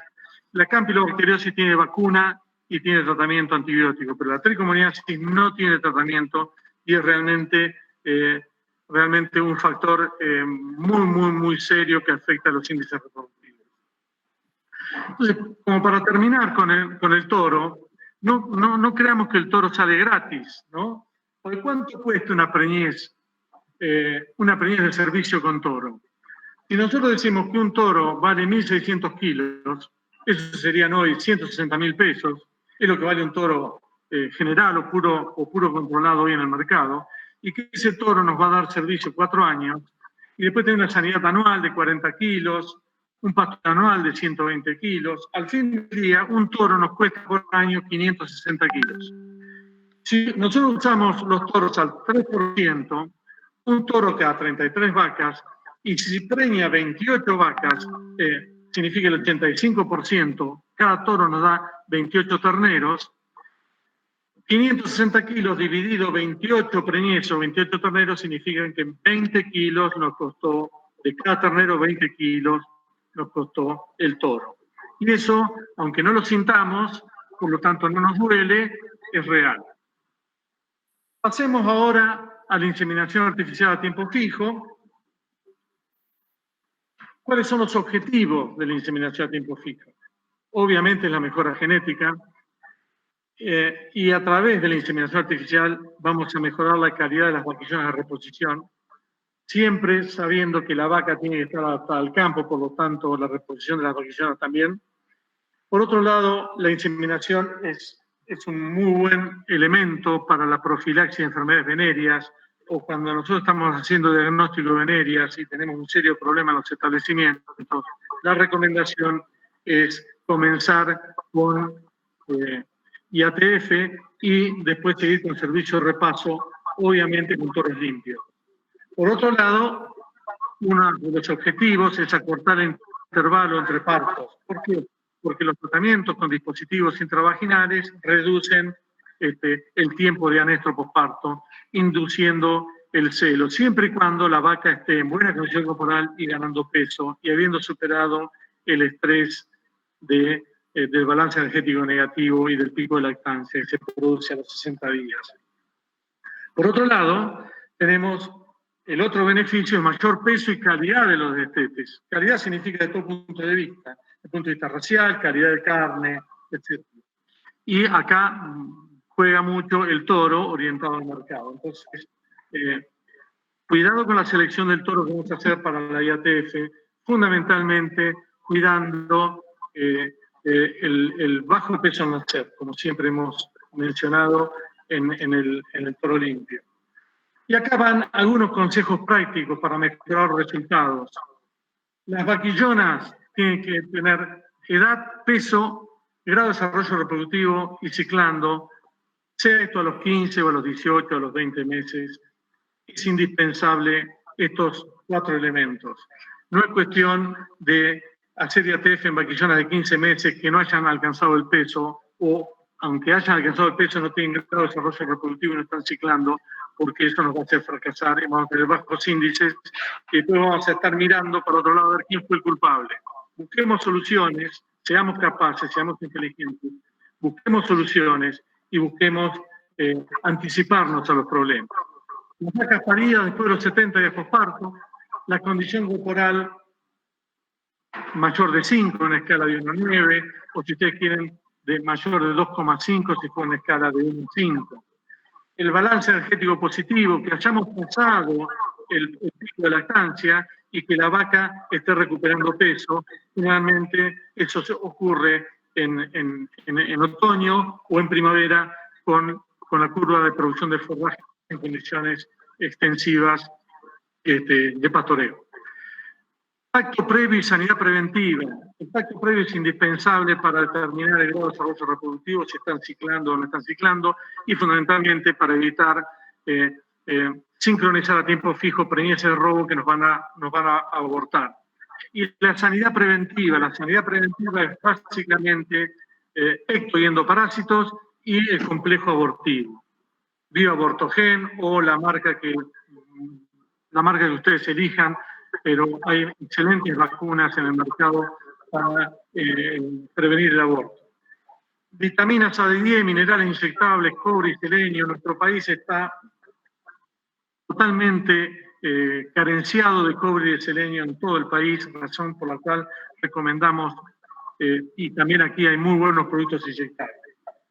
Por otro lado, cuidar la higiene de todos los tratamientos, porque la IATF no es algo de pasar las vacas lo más rápido posible, poner el dispositivo, inseminar lo más rápido posible, haciendo carreras contra el reloj, porque nos estamos olvidando de que estamos manejando mecanismos muy delicados, neurológicos y neuroendocrinos muy delicados, y la higiene de los tratamientos y el bienestar animal son fundamentales.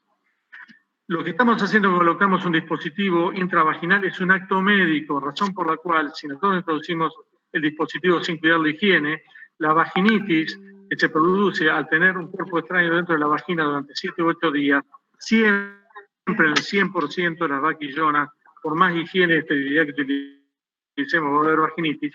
La vaginitis va a ser mucho más grave, mucho más seria, si va con materia fecal dentro de la vagina del dispositivo. Respetar los protocolos de sincronización, hay que respetar los horarios. ¿Por qué? Porque estamos manejando sincronizadamente, contra reloj, todo el equilibrio endocrino, que significa bloquear el folículo dominante, sincronizar la onda, ponerle progesterona para que no se manifieste el celo, y después inducir el celo con la nueva onda folicular, estimular con gonotrofina coriónica equina, sincronizar con prostaglandina la regresión del cuerpo lúteo, y después estamos induciendo la ovulación con GRH o con estradiol. O sea que todo esto se tiene que hacer bajo reloj, porque estamos mimetizándonos con los fenómenos que ocurren dentro del ovario de la vaca y dentro del útero de la vaca en cada celo espontáneo. Ni hablar de la calidad seminal, la conservación, niveles de nitrógeno, la descongelación, temperatura y timer, etc. La inseminación, aquí otra vez, la inseminación se puede hacer muy rápido, muy bien, cuidando la higiene y siempre ubicando el depósito del semen en el cuerpo del útero. Y sin duda, el manejo con bienestar animal va a estar también de la mano de la infraestructura, de mangas correctas, casillas de operación que funcionen bien y del tamaño del rodeo, y fundamentalmente de la educación, la capacitación y la motivación del personal, como nos decía Íñigo. Bueno, este es un slide que a Íñigo y a Martín les gustó mucho. Yo no lo iba a poner, pero lo puse, aunque me tome unos minutos. Esto es un slide que habla sobre los intervalos posparto y la fertilidad. Si yo posparto coloco el dispositivo el día 50, la IATF me va a caer el día 60, o la transferencia el día 67, y el porcentaje de preñez va a ser del 35%. ¿Y por qué tan bajo? ¿Por qué? Porque a los 60 días tenemos el pico de lactancia, el balance energético negativo, todo lo que hemos estado explicando, y además el intervalo entre parto va a ser de 11 meses, 340 días. ¿Cuántas vacas de manera espontánea nosotros detectamos que paren en nuestro campo con 11 meses de intervalo? Vamos a ver que es mucho menos del 35%.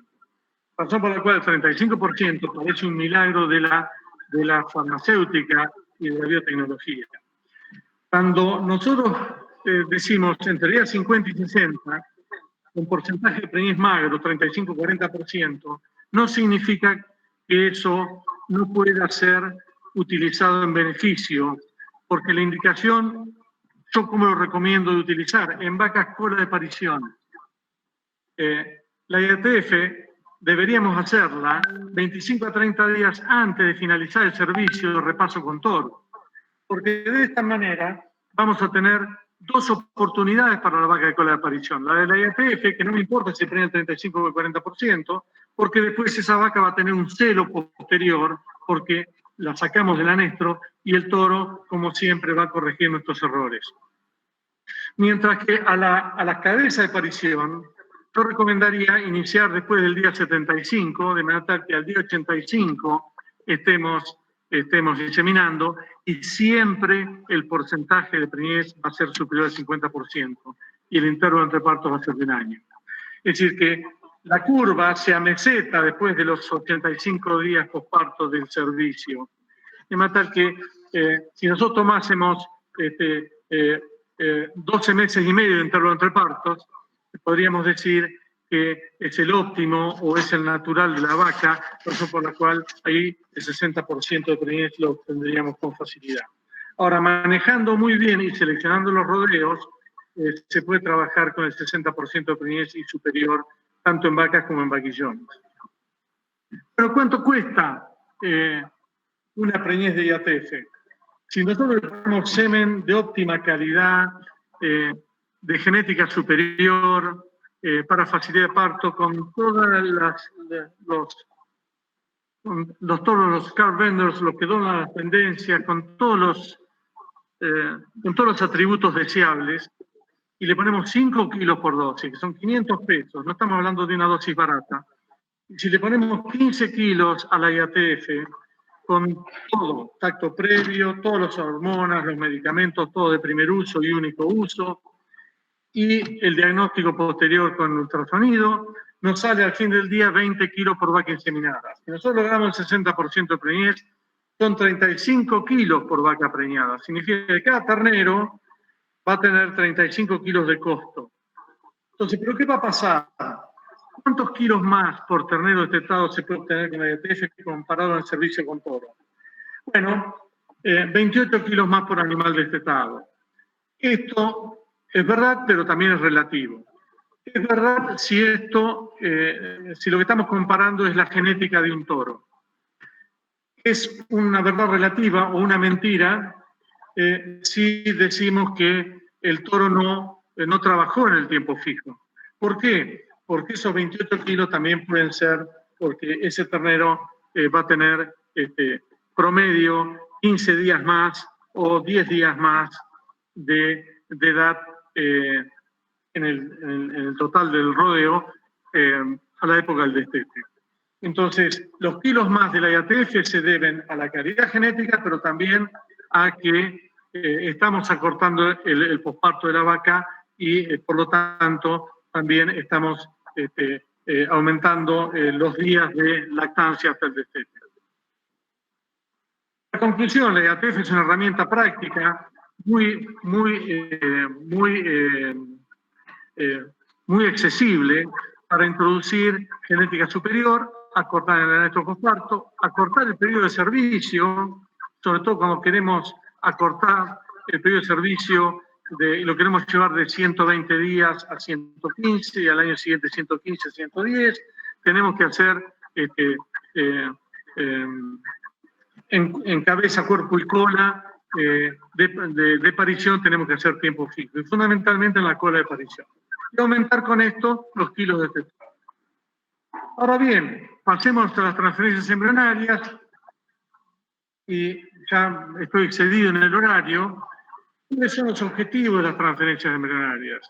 Básicamente, producción de reproductores, de toros o de vacas futuras madres de toros para los toros de reposición.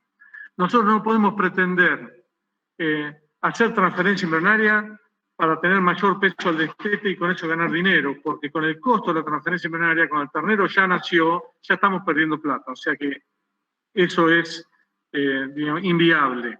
Pero para un productor comercial, vamos a explicar enseguida cuál es el beneficio de usar transferencia embrionaria para producir sus propios toros. La cantidad de preñeces de transferencia embrionaria que vamos a realizar por año obedece a un presupuesto y a una disponibilidad de receptoras. Esto es clave, súper clave, el presupuesto y la disponibilidad de receptoras. Después tenemos que saber qué cantidad de crías queremos para cada donante o qué cantidad de toros queremos producir, si el objetivo es producir toros de reposición o toros para venta.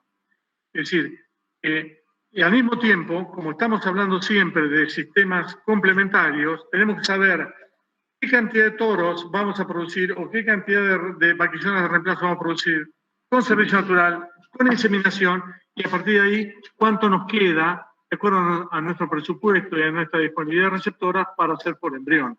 Lo que queremos decir con esto es que todo complementario, vuelvo al concepto del portafolio, el criador comercial puede acceder y tiene muy accesible cualquiera de estas tres tecnologías.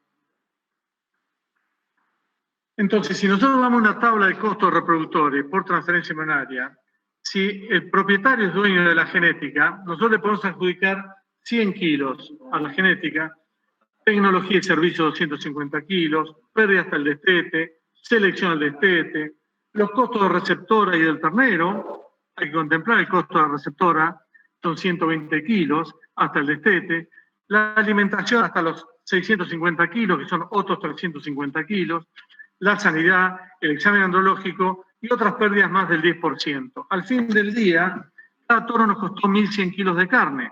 Entonces, eso es si la genética es propia. Si la genética fuera comprada y cada embrión costase 200 kilos de novillo, ahí tendríamos que estar aumentándole unos 300, 400 kilos al costo del toro. O sea que cada toro, en lugar de costar 1.100 kilos, pasaría a costar 1.400 o 1.500 kilos. Entonces, la pregunta es cómo justifico yo económicamente utilizar transferencias embrionarias en mi campo comercial, donde yo nunca lo he hecho. ¿Cuántos valen productos similares en el mercado? Yo puedo conseguir un toro de estas características, ya sea con mi propia genética o con genética comprada, en 1.100, 1.500 kilos de carne. Posiblemente sí, posiblemente no. Si la respuesta es sí, pero no hagamos transferencia embrionaria, no nos compliquemos la vida. Pero si la respuesta es no, porque a lo mejor lo más probable es que ese toro en el mercado valga el doble de lo que estamos, de nuestros costos de producción, se justifique el costo agregado. Otras ventajas de costos tienen que ver con la adaptación, porque el toro va a nacer en nuestro campo, se va a adaptar a nuestro sistema y va a tener la performance que nosotros le otorguemos, cuidando un sano desarrollo, de matar, tener un toro sano, atlético, bien adaptado a nuestro ambiente, y evitando los excesos de la preparación, las dietas hipercalóricas, el exceso de gordura, etc. Después, una cosa muy importante es que nosotros, como criadores comerciales, podemos de esta manera orientar la producción y la selección de nuestros toros o de nuestras vacas futuras madres de toros a lo que nuestro comprador, que es el invernador, nos está demandando. De esa manera, este plan genético puede entrar dentro de un plan de marca con la idea de tener una marca registrada y de esa manera, al mismo tiempo, con características diferenciales favorables o positivas, logremos la fidelización de los clientes. Solamente comentarios para decir que hay dos sistemas de producción de embriones: el MOET convencional por superovulación e inseminación de donantes, que es el sistema en el cual todos los procesos se producen in vivo dentro de la donante, y el otro sistema, que es el que, como veíamos en la gráfica que mostró Íñigo, está de moda en el mundo y que a partir del 2016 es mayoritario en el mundo, ha superado al uso del MOET, que es la aspiración de ovocitos y producción de embriones in vitro. Cada uno tiene sus pros y sus contras y no voy a entrar en eso. Lo que les quiero decir es que ambos sistemas son complementarios y que muchas de las empresas, entre las cuales está la nuestra, Munari Asociados, es una empresa de transferencia de embriones. Por lo tanto, podemos utilizar el MOET, el OPUFIP, según lo que le convenga o el deseo de cada cliente, de forma indistinta. Aunque nuestra recomendación es hacer un mix de técnicas y no casarnos con una u otra, porque cada una tiene pros y contras y unas tienen mejor performance que otras. Pero cuidado que los embriones tienen que tener resultados. Embriones sin resultados es un dolor de cabeza. El índice de preñez afecta directamente al resultado económico del programa genético. Que tenemos que reducir el índice de pérdidas por abortos y por distosia y evitar el costo de oportunidad de terneros que no se destetan. Y en este sentido, cuidado con el manejo de la receptora. Nosotros recomendamos el uso estratégico de utilizar 60% de MOET, 40% de FIT, porque ese va a ser el resultado de preñez que vamos a tener con una y otra técnica. Además de que al fin del día logremos un 50% de preñez lo cual lo hace más eficiente. Disminuir la pérdida fundamentalmente por alto peso al nacimiento o mayores pesos al nacimiento que puede acarrear los embriones producidos in vitro.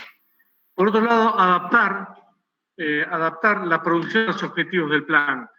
El in vitro tiene otras ventajas, como que podemos sacar embriones de vacas preñadas o de vacas subfértiles. Obviamente, cuando la subfertilidad ha sido adquirida, tenemos que descartar que sea de origen genético.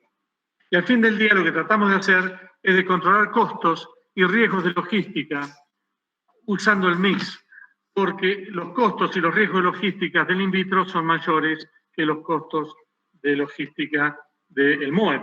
O sea que, en definitiva, nosotros somos defensores de ambas técnicas y sí les puedo asegurar que a nosotros nos divierte más el FIP, pero que a nuestros clientes de repente prefieren el MOEP por los resultados. Después viene el manejo por objetivo. ¿Qué cantidad de terneros por donante o combinación quiero hacer? ¿Qué disponibilidad de receptoras? ¿Y qué cantidad de embriones tengo que producir?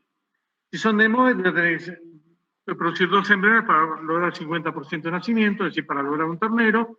Y si tengo que transferir embriones de OPU-FIP, voy a tener que producir 3 embriones porque voy a tener el 30% de los embriones transferidos nacidos. Bueno, por supuesto, acá hay que considerar las ventajas de los embriones congelados.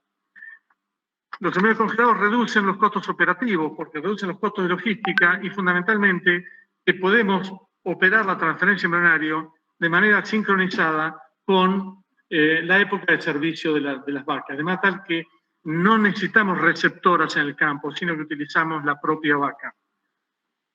La propia vaca de cría que pare todos los años, de manera tal que recibe el embrión y después hicimos el servicio de repaso, ya sea con toro o con inseminación y toro. La cantidad de embriones ajustada a los objetivos, en base a lo que habíamos dicho recién. Si yo quiero 10 preñeces, pueden estar 20 embriones de MOEP o 30 embriones de FIP.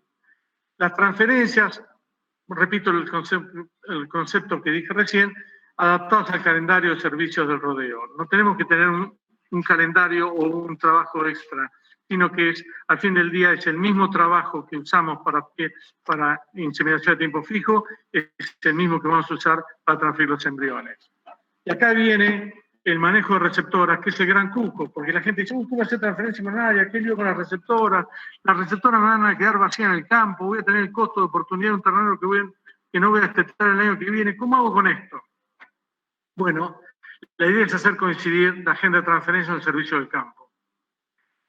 De esa manera, nosotros vamos a sincronizar vaquillonas de 18 a 24 meses, o vacas secas destetadas, o vacas con cría después de los 70 días posparto, o vacas vacías normales, en la época en la cual nosotros queremos darles el servicio a esas vacas, las vamos a sincronizar a tiempo fijo y las vamos a transferir, para que después las vacas reciban servicio de repaso con inseminación con toro. De esta manera, no tenemos rodeo de receptoras, sino que estamos usando complementariamente los 3 sistemas: transferencia embrionaria, inseminación y toro, cada uno con sus objetivos. Ahora, para finalizar, quiero mencionar de que cómo se ha avanzado estos últimos años, donde hoy podemos elegir un semen o un embrión o un toro con marcadores genómicos, con semen sexado, embriones de FIP para transferencia directa o embriones de MOEP para transferencia directa, la inseminación o transferencia a tiempo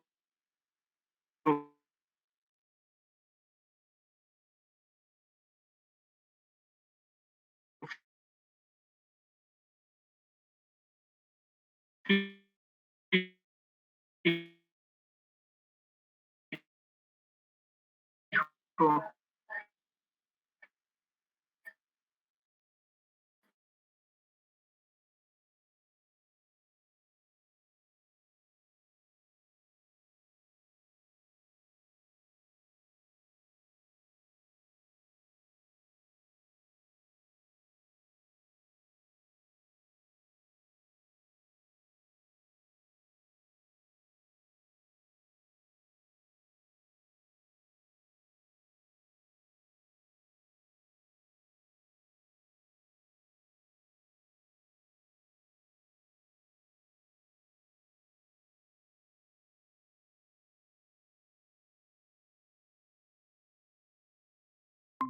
que dijiste al último, que uno siempre ve, o generalmente lo que se vio es como un cuco, el hecho de las receptoras en el campo, ¿no? Y que usted lo ha hecho, y bueno, yo también tengo experiencia de hacerlo como algo tan normal como la vaca cabeza de parición, usarla como receptora, ¿no? Y con muy buenos resultados, y ahí se termina el problema. Entonces, yo creo que es una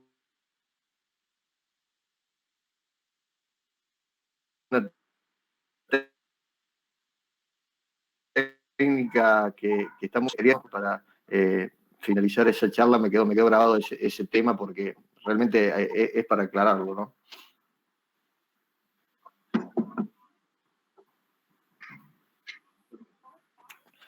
Bueno, vamos a las preguntas.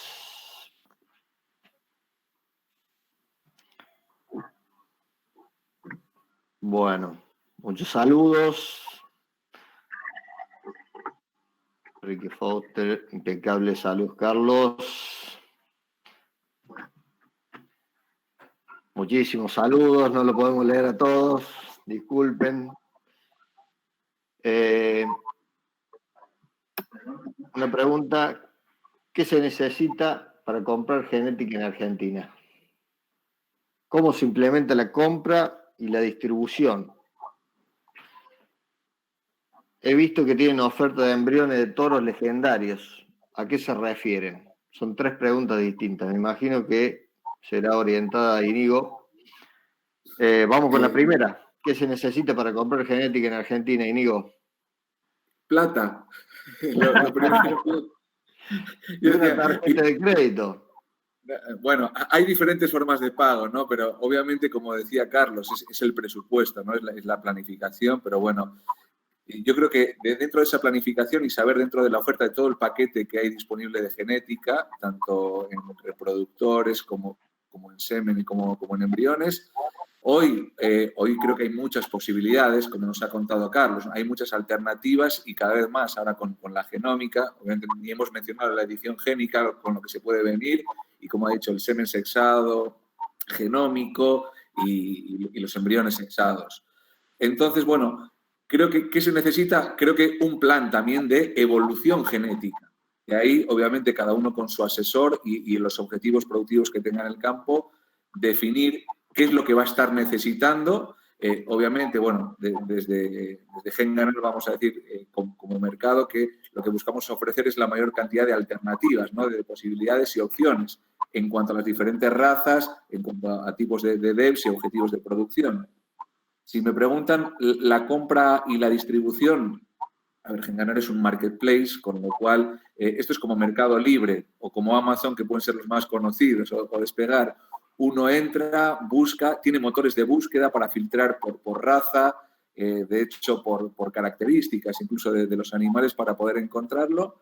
Y después, bueno, eso le lleva a un carrito de pago, pero siempre que sepan, porque, a ver, estamos hablando con un sector muy tradicional en cuanto al formato de compra y de venta. Entonces, por lo menos nosotros internamente tenemos todo un equipo que acompaña y asesora al comprador, que no esté solo en una venta digital online, sino que pueda llamar por teléfono, por WhatsApp, por mail y lo acompañan. Y la compra se puede hacer directamente, cada uno desde su casa, con la computadora, con el celular, y luego la distribución. En este caso nosotros nos encargamos de toda la logística, punta a punta, desde la localidad donde está el vendedor a donde está el comprador. Y sobre el tema de las ofertas de toros legendarios, bueno, esta es una característica que le habíamos dicho. Como decía Carlos, hay características que pueden ser más de show o productivas. Entonces, son toros muy probados, en este caso son todos de raza Angus, en esta semana de ofertas. Son todo paquetes de embriones que de hecho han sido desarrollados por Munari y asociados, que también con esa garantía de 50% de preñez, todos ellos, y con, pues bueno, algunos toros padres de la raza, ¿no? Diríamos que han sido muy importantes en los últimos años, que han dado grandes resultados. Entonces, bueno, le hemos puesto ese nombre, vamos a llamarle más marketingero, porque han sido toros muy importantes que, como se dice, lo bueno no pasa de moda, sobre todo en lo productivo. Otra cosa puede ser a nivel de show o de exposiciones. No sé si en ese sentido, Carlos, vos que has estado detrás también de todo ese producto, tienes para añadir.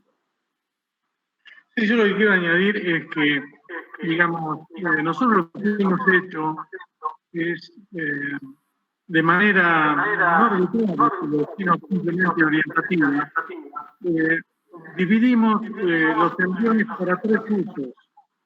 Uno es facilidad de parto, en el cual los padres y abuelos maternos nos aseguran facilidad de parto, pero que al mismo tiempo, al tener información de DEPS, nos indican de otras características genéticas que pueden transmitir esos padres. Por otro lado, después tenemos lo que nosotros consideramos la genética moderada, que no es tanto para facilidad de parto, pero que son animales moderados, no son animales de frame grande o de tamaño grande. Y después, por último, tenemos el segmento de lo que llamamos los terminales, que son animales que por sus DEPS y por su frame pueden ser indicados para novillos pesados. Eso como grandes líneas para la selección. Después, como este listado de embriones está dirigido al criador comercial y obviamente también al cabañero que quiera abordar estas líneas genéticas, pero no es el embrión elite, no es el embrión que está de moda, sino que es un embrión estrictamente comercial que nosotros consideramos que puede ser muy positivo, pero que ya no está de moda en el circuito de las exposiciones, que no está de moda en el show. Entonces, muchas veces los criadores, los cabañeros, dejan en el termo embriones sin usar, donde hermanos de esos embriones han tenido muy destacada actuación en los rodeos o han sido toros destacados en los remates o hembras destacadas en los remates o hembras destacadas en sus propios rodeos, pero que ya no los usan, entonces ese embrión va quedando relegado, pero no porque sea malo, sino porque pasó de moda, entonces el cabañero y su genetista están siempre utilizando y siempre apurados por mantener la punta. Digamos, si nosotros hacemos la transpolación a lo que ocurre en lechería, hoy, acá en Agramín, en la vigilancia, donde estoy, que ven muchas vacas lecheras atrás mío, ¿no? Estamos usando donantes de más de 2.700 puntos de TPI. Eso es altísimo, ¿no? Mientras que nosotros podemos tener vacas de 2.000 puntos de TPI o 2.400 puntos de TPI, que son vacas que van a producir muchísima leche, con muchísimos rasgos excelentes, pero que ya al programa genético de la vigilancia no le da tanta prioridad. Entonces, de repente, ellos pueden disponer para la venta de esa genética que es excepcional para cualquier rodeo comercial a un valor razonable, ¿no? Bien justificado comercialmente. Pero que no es el top, porque el top es siempre muy caro o directamente los cabañeros no lo venden, no se desprenden de eso. No sé si de esta manera redondea un poco la idea de los toros legendarios, de las 3 clasificaciones de la genética que estamos tratando de impulsar, pero que por supuesto el equipo de Genganar está disponible para atender cualquier solicitud, cualquier pregunta, cualquier duda, cualquier orientación. Perfecto, Carlos, perfecto. Saludos desde Tandil y muchas gracias. Claudio pregunta, contanos sobre las pérdidas embrionarias en transferencia embrionaria. Bueno, las pérdidas embrionarias, si nosotros medimos las pérdidas embrionarias a partir del diagnóstico precoz de gestación entre 28 y 35 días, hasta el diagnóstico de confirmación entre 60 y 90, vamos a ver que en transferencia embrionaria es variable, pero puede ser entre el 5 y el 10%. Eso significa prácticamente el doble de lo que ocurre en un rodeo de inseminación o en un rodeo de servicio natural. Si hacemos diagnóstico precoz, después de la inseminación a tiempo fijo, vamos a encontrar entre un 3 y un 6% de pérdidas a la confirmación, y eso es normal de la especie. En transferencia embrionaria con el MOET eso se duplica y puede ser entre el 5 y el 10%, y en FIP de repente un poco más alto, puede ser entre el 8 y el 12%. Pero más de eso no va, y después de los 90 a 120 días de gestación, las pérdidas son prácticamente inexistentes. Y para esto quiero hacer un comentario, que esto tiene que ver mucho con la precisión del diagnóstico de precoz de gestación. Cuidado con eso, porque si nosotros hacemos el diagnóstico precoz de gestación viendo solamente zonas anecogénicas, es decir, redondelitos negros en el monitor, y no vemos el grosor de la pared uterina, no vemos si hay ecogenicidad en el líquido placentario o no, si no vemos la vesícula embrionaria, cuidado con eso. Es decir, si no vemos el latido cardíaco, es decir, si uno hace el diagnóstico completo, el índice de pérdidas se achica muchísimo. Porque yo escucho por ahí quejas de usuarios de las técnicas, y yo pero tuve una muerte embrionaria muy alta y me cobraron de acuerdo al diagnóstico precoz. Bueno, esos son problemas comerciales y problemas técnicos, ¿no? Pero yo creo que si uno hace un buen diagnóstico y después confirma 60, 90 días, nosotros facturamos 60, 90 días no antes, para evitar conflictos. Perfecto, clarísimo, Carlos. Bueno, si no hay más preguntas, Íñigo, ¿querés? Nada. Bueno, más preguntas no hay. Creo que ha sido suficientemente claro con los dos en sus ¿cómo es? En sus presentaciones, así que bueno, les agradezco a todos por haberse unido a este Meet, en un nuevo Meet en un ciclo de conferencias con profesionales de genética animal. Ya estaremos haciendo otros más adelante. La verdad que un placer como siempre. Y bueno, muchas gracias. No tengo más que decir que despedirlo y agradecerle nuevamente a Carlos, a Íñigo y a todo el equipo de GenGanar por la labor que han desarrollado hoy, y a todo el que se ha unido de todo el punto del mundo, ¿no? Que tuvimos hoy presente a gente de todos lados. No puedo leer a todos los que nos han saludado de tantos lados. Bueno, siguen llegando felicitaciones y saludos. Así que muchas gracias a todos. Les mando un abrazo grande. Muchas gracias y buenas noches. Muchas gracias. Gracias, Martín. Saludos. Bueno, muchas gracias a todos.